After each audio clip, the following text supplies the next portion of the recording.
Assalamu alaikum wa rahmatullahi ta'ala wa barakatuh mes frères et sœurs.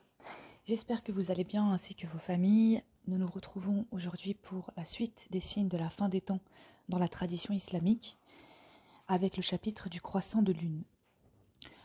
Une des manifestations de la proximité de l'heure sera le renflement du croissant lunaire. On le verra de ses yeux vus, bien qu'il soit absent, et on dira de lui qu'il s'agit d'un croissant vieux de 2 jours. Rapporté par At-Tabarani d'après Ibn Mas'ud. Parmi les signes qui indiquent la proximité de l'heure, l'abondance des pluies et la pauvreté des récoltes, le grand nombre de lecteurs du Coran, c'est-à-dire de dévots, mais le petit nombre de juristes, fuqaha, la multitude des princes, mais la rareté des gens fiables, rapporté par At-Tabarani. Les gens pieux disparaîtront les uns après les autres, et il ne restera que des gens sans plus de valeur que l'ivrée ou la pelure des dattes sèches, rapporté par Ahmad et Al-Bukhari.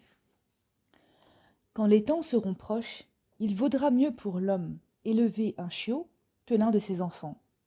Les vieux ne seront plus respectés. Il ne sera plus fait miséricorde aux enfants. Les enfants d'adultère seront de plus en plus nombreux, et l'homme copulera avec la femme sur le bord des chemins. Ils seront revêtus de peau d'agneau, mais auront des cœurs de loup, et l'hypocrite sera parmi eux un homme exemplaire. Rapporté par At-Tabarani al-Hakim. Quand la turpitude se répandra chez vos vieillards, que le royaume sera attribué aux plus jeunes d'entre vous, que la science sera apprise par les plus vils, et que l'hypocrisie sera le fait des meilleurs d'entre vous, attendez-vous à l'échéance de l'heure.